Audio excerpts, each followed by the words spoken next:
Quero convidar todos e todas que puderem manejar a palavra do Senhor nesse instante, abrirem-na comigo no capítulo de número 16 e os versículos de número 20 e 21 do Evangelho do Senhor Jesus, segundo escreveu João.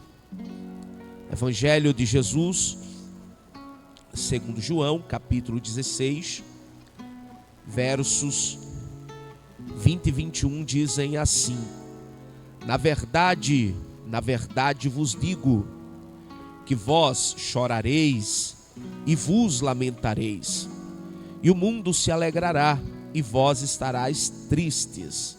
Mas, conjunção adversativa, mas a vossa tristeza se converterá em alegria. E o verso 21 diz: a mulher, quando está para dar à luz, sente tristeza, porque é chegada a sua hora.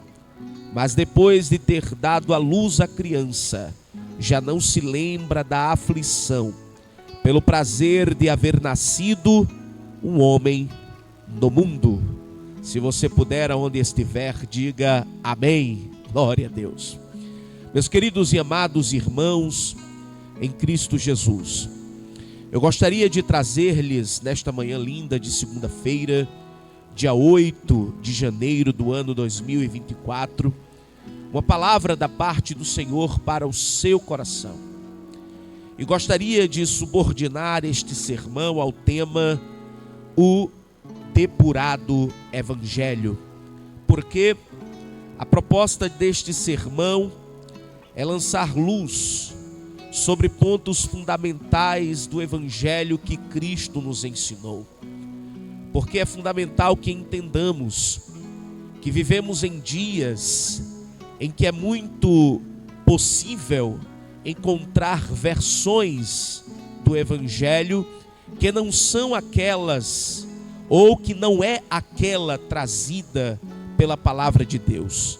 Evangelhos, entre aspas, adaptados ao bem-querer do homem, a circunstâncias, a comportamentos que o homem não quer mudar em nome da fé. Ele, portanto, adapta o Evangelho à sua própria condição, tornando aquele, como diz a palavra, anátema. Entretanto, a Bíblia, que é o nosso referencial, nos traz, irmãos, as depuradas referências do Evangelho de Cristo.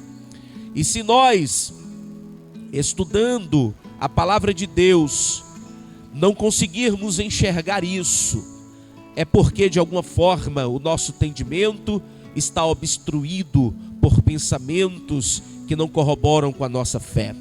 A Bíblia Sagrada, meus irmãos, o Evangelho de João, que é um evangelho muito singular, que traz uma abordagem acerca da vida de Jesus, que destoa em muito da abordagem que Marcos, que Mateus e que Lucas trouxeram. Destoa não no sentido do conteúdo, mas no sentido do estilo, porque João, ele procurou focar nos ensinos de Jesus, nos sermões de Jesus e nos encontros que Jesus teve. A gente pode enxergar isso no capítulo de número 3, Jesus se encontrando com Nicodemos. No capítulo de número 4, Jesus se encontrando com a mulher samaritana. No capítulo de número 5, Jesus se encontrando com o paralítico do tanque de Betesda. E assim, meus irmãos, sucessivamente.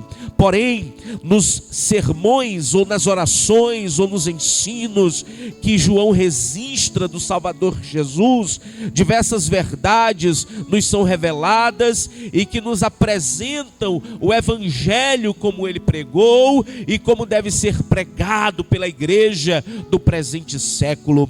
E podemos enxergar, meus irmãos, um primeiro ponto que devemos destacar das palavras de Jesus, do capítulo de número 16 e versículos do número 20 e 21 que nós lemos. A primeira verdade é que o Evangelho é de Cristo, mas o sofrimento sofrimento é real. Jesus afirmou que sofreríamos, mas garantiu que estaria conosco. Isso aqui, meus irmãos e minhas irmãs, já deixa bem claro que qualquer discurso que venha a excluir o sofrimento como parte integrante da prática do Evangelho, já é um discurso que destoa da palavra de Deus, já é um discurso que vai de encontro à verdade sagrada, porque o sofrimento na vida cristã, ele tem um valor didático. O sofrimento faz parte da vida cristã, porque ele serve para depurar o nosso caráter, ele serve para que venhamos a compreender que nós não somos desta terra, só estamos passando por aqui.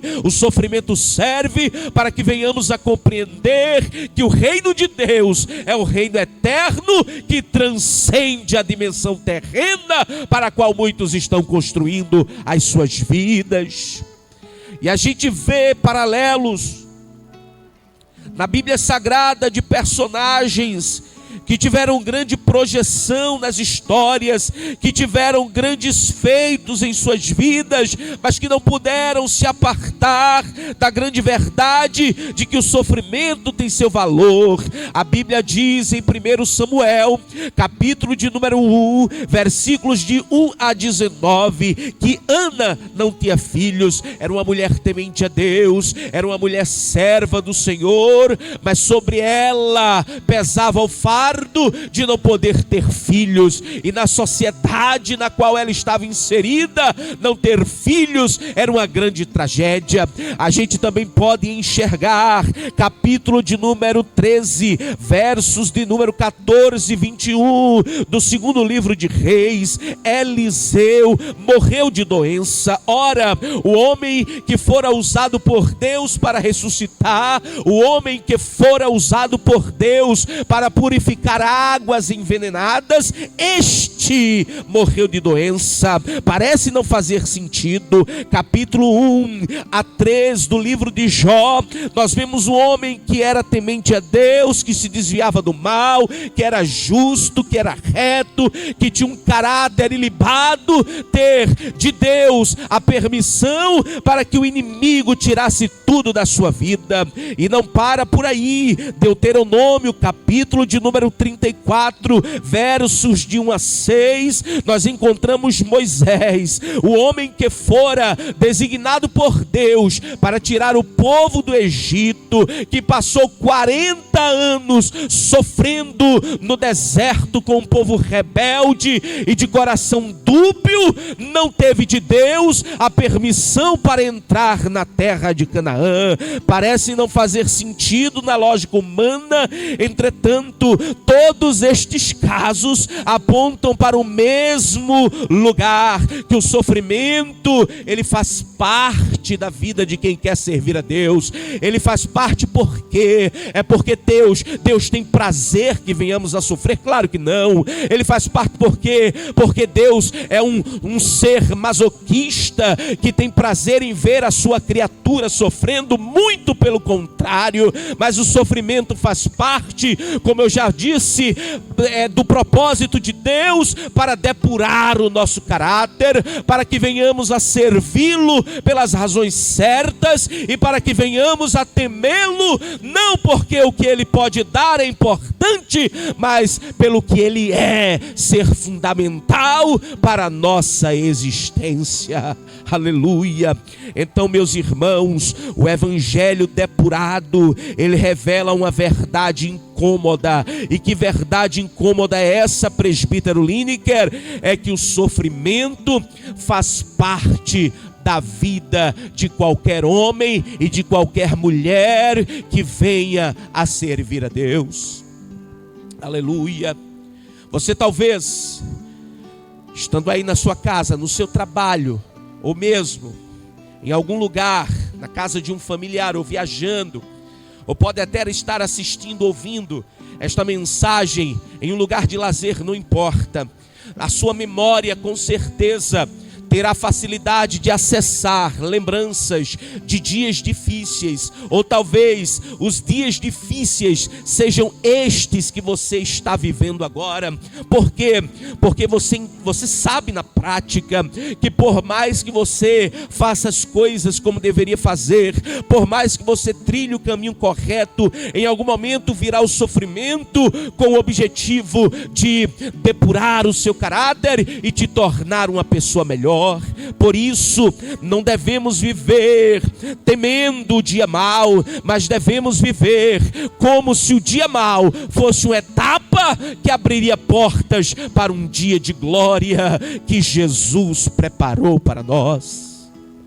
Aleluia, glória a Deus. Me dê um pouco de retorno, meu querido Kennedy, se possível. Glória a Jesus. É possível, meus irmãos, que muitos que pregam versões alternativas do Evangelho venham a inibir esta verdade, pregando um Evangelho que inibe a verdade do sofrimento, como que se alguém sofresse é porque estaria em pecado. Versões alternativas do Evangelho são pregadas e defendem a tese falsa de que se um crente está em comunhão com Deus, o sofrimento não lhe deve ser uma realidade. Essa foi a tese de Elifaz quando se apresentou a Jó, argumentando que o que Jó estava vivenciando era resultado de pecado, era resultado de uma falha, porque Deus não permitiria alguém em comunhão com ele viver aquilo que Jó estava vivendo. Mas isso não é verdade, porque Deus, ele permite sim que homens e mulheres que estejam em comunhão com ele vivenciem experiências difíceis. Por quê, presbítero Lineker? Porque todos os propósitos de Deus, tudo que Deus faz, sempre colaborará, sempre fruirá, sempre seguirá o fluxo para o bem daquele que é testado por ele. Por isso, se você está passando por um sofrimento, em vez de murmurar ou de questionar as bases da sua fé, entenda que Jesus disse: no mundo tereis aflições, no mundo tereis aflições. Mas o versículo não para por aí. Tende bom ânimo, diz a Bíblia, disse Jesus, eu venci o mundo. Então, se Jesus venceu, é porque nós servimos a um Deus vencedor e que também nos fará vencer toda sorte de males que o mundo projeta para nós. Aleluia, glória a Deus. Mas esta, meus irmãos e minhas irmãs, é apenas uma das verdades. A segunda verdade é que as alegrias do mundo, elas são passageiras. Às vezes nós olhamos para o mundo e vemos pessoas se darem bem, pessoas que não temem a Deus, pessoas que amam e possuem prazer no mal, pessoas que ridicularizam as coisas de Deus, e a gente olha de maneira grosseira, sem uma visão crítica, e acabamos entendendo erroneamente que Deus parece não se importar com essas coisas, mas isso não é verdade. Olha o que Jesus disse: na verdade vos digo que vós chorareis e vos lamentareis, e o mundo se alegrará, mas a vossa tristeza se converterá em alegria. O mundo se alegrará é um termo que pode sugerir um tipo de alegria pautada no prazer que o mundo tem em ver o povo de Deus sofrendo. Isso aqui pode muito bem apontar para as perseguições do passado, quando o mundo se alegrou, quando a igreja morria, quando homens e mulheres morriam nas arenas, ou ainda quando perseguidores modernos, como ainda existem nos países orientais, parecem se alegrar quando veem missionários, homens e mulheres cristãos sucumbirem ante o fogo, a forca ou os tiros. Mas é uma alegria passageira. Por quê? Porque nada que o mundo venha a fazer contra a igreja, nada que aqueles que amam o mal venham a produzir terá valor permanente. Tudo é passageiro, o prazer do mundo é passageiro, a alegria do mundo é passageira. Tudo que o mundo cultiva como valor perece com o tempo, mas aquele que teme a Deus está cultivando valores que repercutirão na eternidade. O temor a Deus, a verdade, a sinceridade, a honestidade, a transparência, a verdade nas palavras, a ausência de hipocrisia, esses valores, todos eles postos em prática aqui, repercutem na vida eterna. Mas aquilo que é defendido pelo mundo, aquilo que é praticado pelo mundo, valores transitórios, relativismos da verdade, busca pelo prazer imediato, hedonismo sexual, consumismo exacerbado, falta de fidelidade, desconstrução da masculinidade ou da feminilidade, todos esses pontos que a sociedade defende abertamente são transitórios, são passageiros, possuem prazeres imediatos e transitórios para aqueles que os praticam, e repercutirá na eternidade de maneira tal as consequências virem para aqueles que não se arrependerem. Oh glória!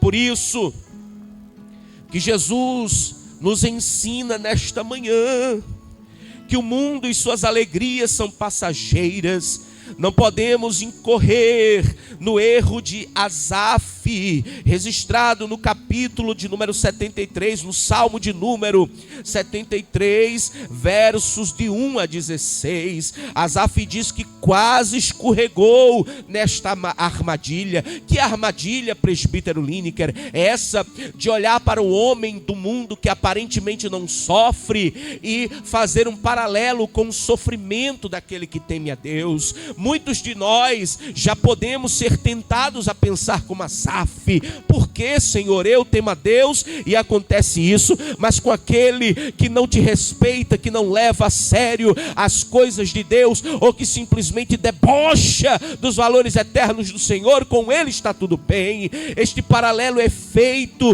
de maneira tal a muitas vezes questionarmos o porquê Deus nos permite sofrer. Este é o mal, esta é a armadilha na qual Asaf quase escorregou nas suas próprias palavras.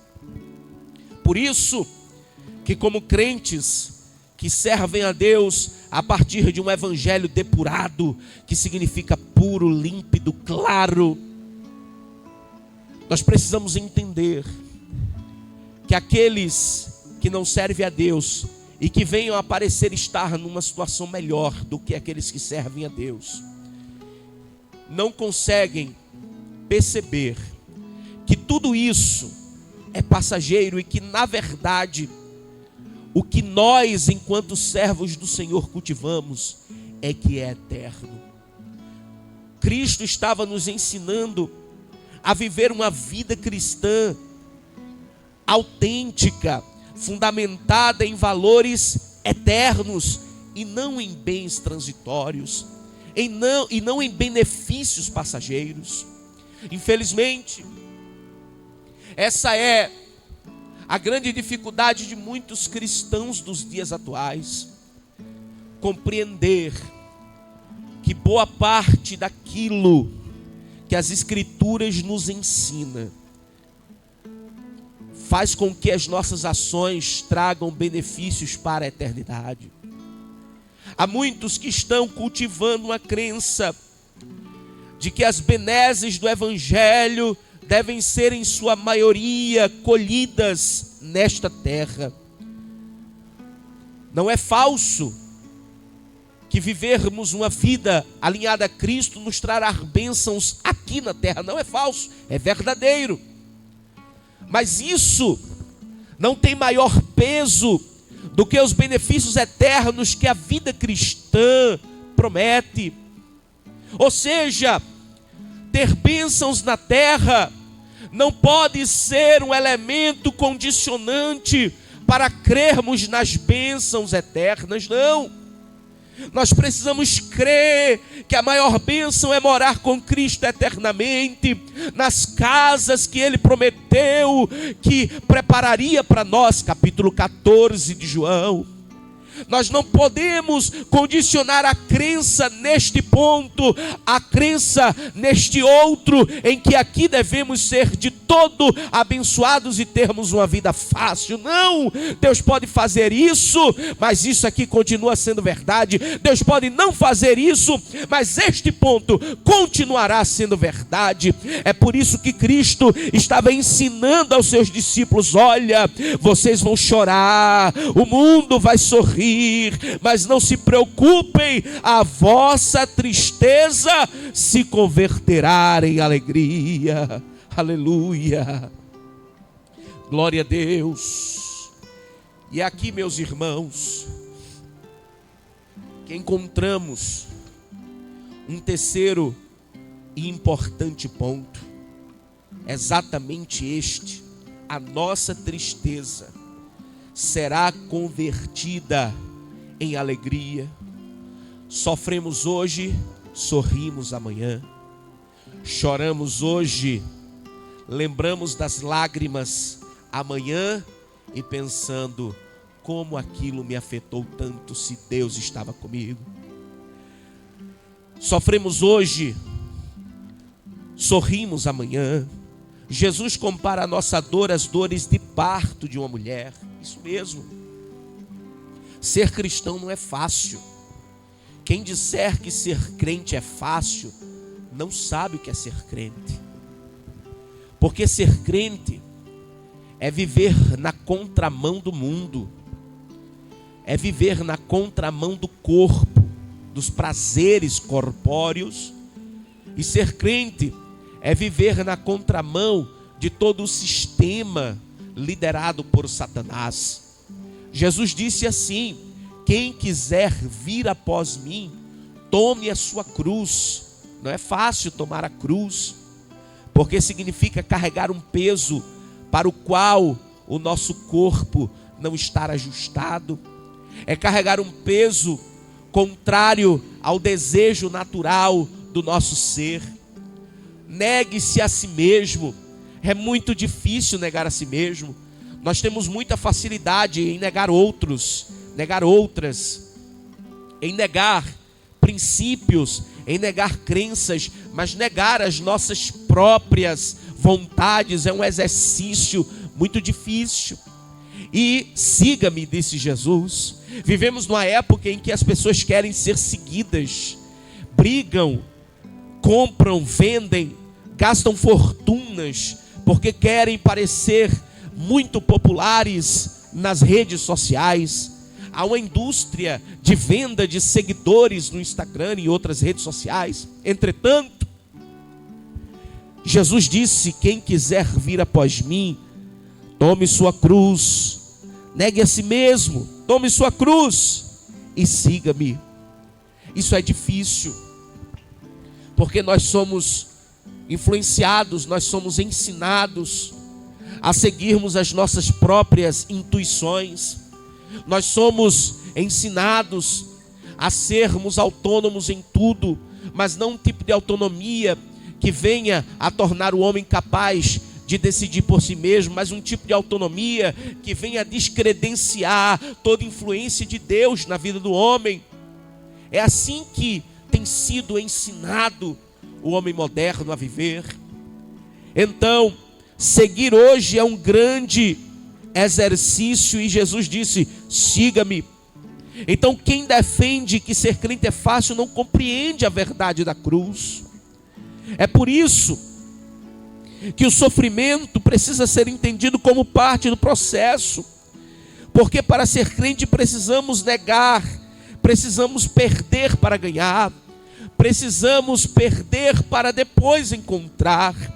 Entretanto, A Bíblia nos dá elementos vastos para crermos que estamos no caminho certo. A Bíblia diz em Romanos, capítulo de número 8, versos 35 a 39, nada nos separará do amor de Deus. Então vale a pena seguir, ainda que o sofrimento esteja machucando. A Bíblia diz ainda em Romanos 8, 37, que em Cristo somos mais que vencedores. Filipenses, capítulo de número 3, versos 20 e 21, Paulo diz à igreja em Filipos: nossa pátria está nos céus. E Neemias, capítulo 8, Velho Testamento, ele diz: a alegria do Senhor é a nossa força. Então, quando o sofrimento bate a porta, precisamos lembrar da alegoria do próprio Jesus, que uma mãe, quando está dando à luz, ela sofre, ela sente dores, mas quando a criança nasce, ela logo esquece as dores e vem um momento de alegria. Precisamos viver assim, na iminência de que a qualquer momento Jesus haverá de voltar, e a grande iminência do dia do Senhor precisa ser uma motivação para termos alegria em dias de dificuldade. Precisamos olhar para cima, porque em cima está a pátria do crente. Precisamos viver aqui, mas com a mente lá. Não significa ser irresponsável com as coisas que devemos fazer na terra, não, claro que não, mas significa viver aqui, tendo a responsabilidade aqui, procurando a melhor vida aqui, que podemos oferecer para os nossos e para nós mesmos, entretanto, sem jamais abdicar da grandiosa verdade que a nossa pátria é lá, que as coisas que são daqui, que os sofrimentos que acontecem aqui, que as perdas que acontecem aqui, que as angústias que estão presentes aqui, não são para comparar com a glória que para nós está reservada. Palavras do apóstolo Paulo, inspiradas por Deus na carta aos Romanos. Aleluia. Por isso, nesta manhã linda de segunda-feira, o Espírito Santo me condiciona a dizer isso a você. Não fundamente a sua fé em Cristo com base no sofrimento que você está vivendo. Enxergue o sofrimento como parte, não como todo. Enxergue a dor como parte da cura e não como o fim dela. Para que a cicatrização venha, é preciso que haja o processo, e o processo inclui dor. A dor, ela, pasmem, não se trata de uma teologia do sofrimento, não é isso. Bom seria se não houvesse sofrimento. Inclusive um dos livros que eu li na minha tenra idade foi justamente esse, Por que Sofremos, um livro de um teólogo americano chamado Stanley Wharton, se não me engano. Li na minha juventude ainda. E aquele autor reflete na mesma direção que este sermão está refletindo, que o sofrimento é parte do processo, e que ele depura, ele extrai o melhor de nós, ele extrai as nossas forças, que muitas vezes nós achamos que não temos. É por isso que ele faz parte do nosso viver. Mas eu repito, ele não é fim, ele é meio. Ele serve para alguma coisa. Deus não tem prazer que venhamos a sofrer, mas Ele entende e nos ensina a superar este sofrimento. Precisamos pensar e viver como o salmista Davi, no Salmo de número 23, verso 4, ainda que eu ande pelo vale da sombra e da morte, não temerei mal algum, porque tu estás comigo, a tua vara e o teu cajado me consolam. Precisamos entender que o vale e o sofrimento que ele traz são caminhos, são passagem. E precisamos, como eu disse, viver na iminência de que a dor do parto resultará na alegria do nascimento. Se tomarmos a alegoria de Jesus também alegoricamente para este sermão, vivemos as dores do parto da vinda de Jesus. Sofrimento aqui, sofrimento ali, rejeição aqui, rejeição ali. O mundo nos chama de fanáticos. Outros tentam dizer para que isso tudo. Outros tentam relativizar as verdades eternas que defendemos. São dores. E para a gente nos manter fiel a isso, precisamos fechar uma porta aqui, outra ali, perder uma amizade aqui, perder outra ali. Isso tem se tornado cada vez mais real, sobretudo pela conjuntura política que cerca não só o país, mas o mundo.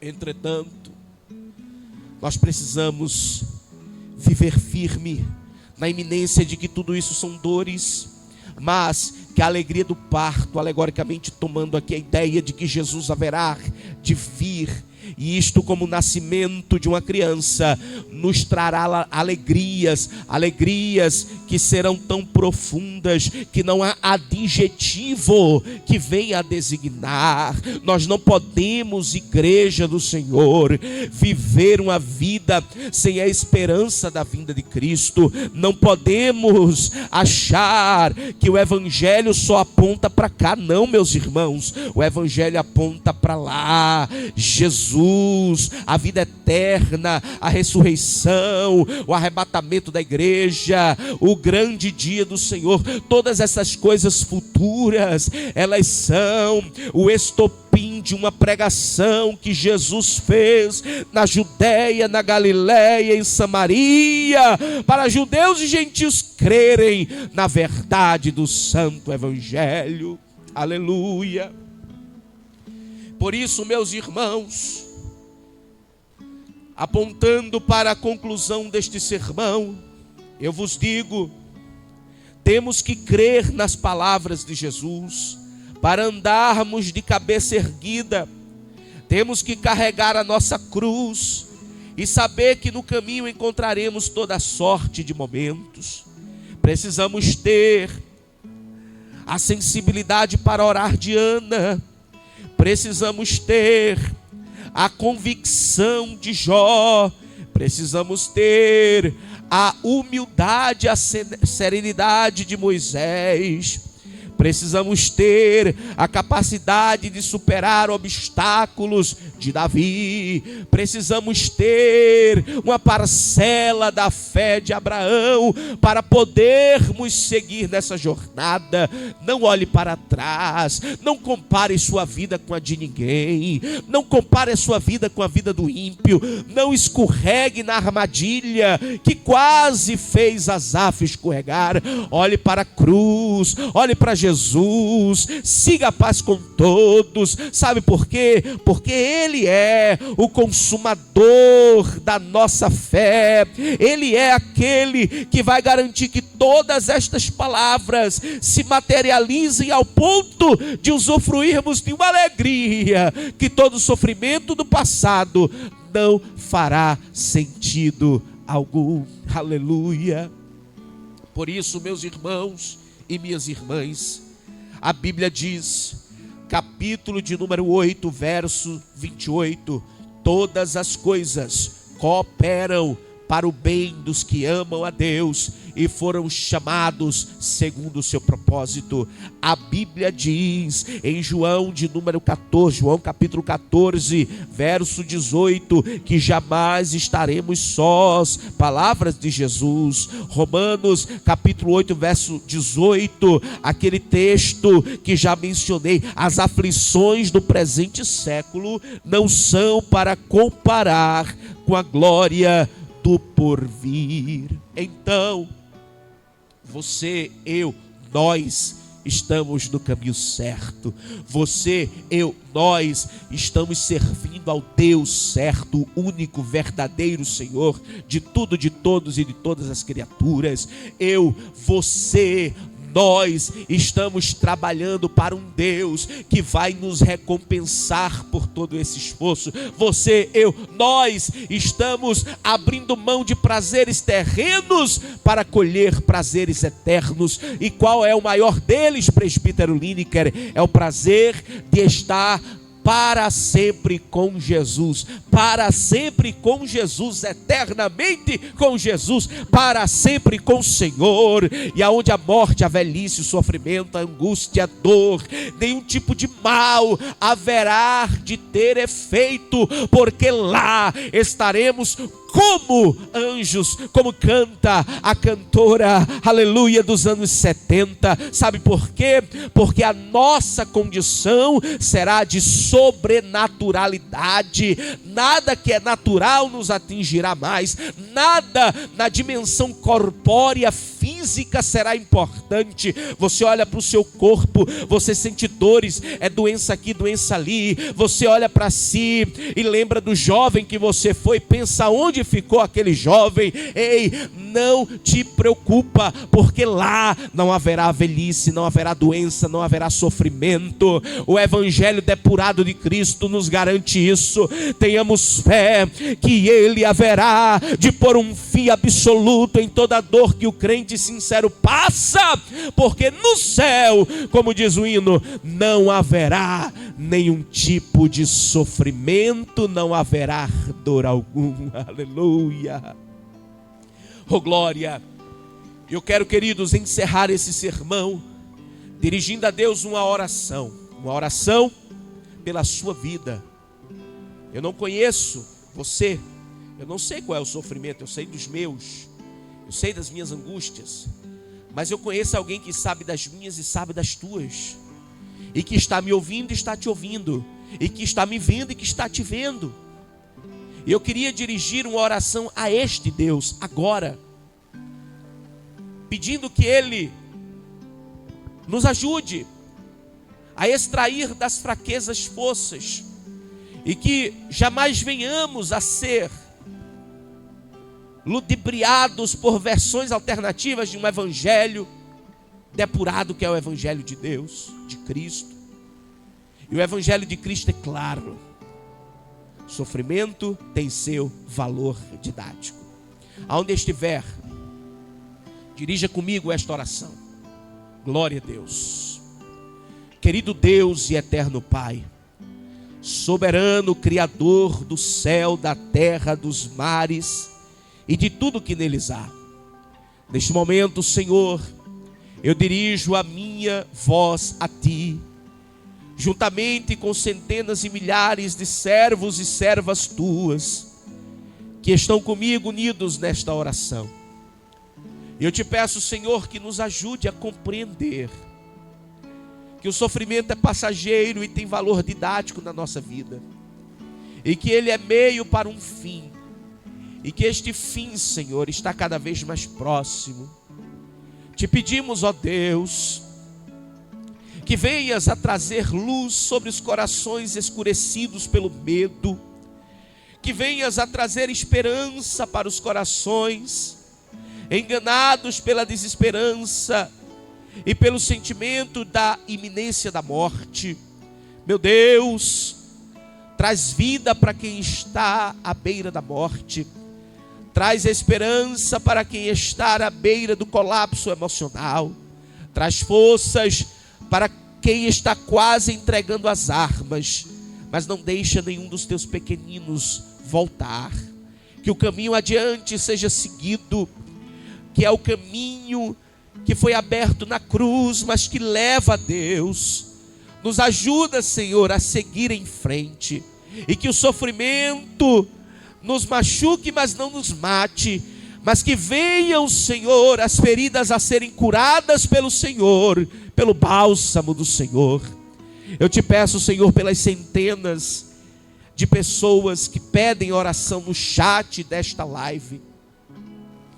Ó Deus, pessoas com filhos envolvidos em drogas, pessoas desempregadas com doenças mortais, maridos deixados por suas mulheres, mulheres deixadas por seus maridos, pessoas que estão vivendo, Senhor, uma escuridade interior, pessoas que estão amarguradas, sem sabor para a vida, porque perderam, Senhor, algo especial. Ó Deus, eu te peço por elas, porque eu de mim próprio nada posso fazer por elas, mas o Senhor não só pode, como quer fazer, porque isso reflete a misericórdia do Senhor, que é abundante e que alcança todos.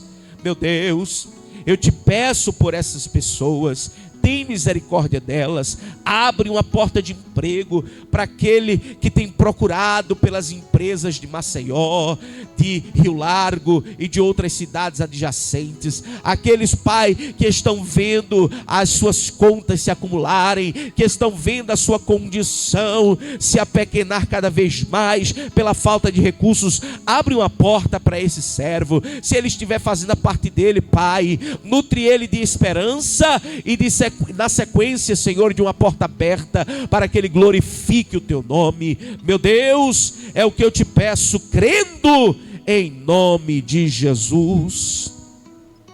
Glória a Deus.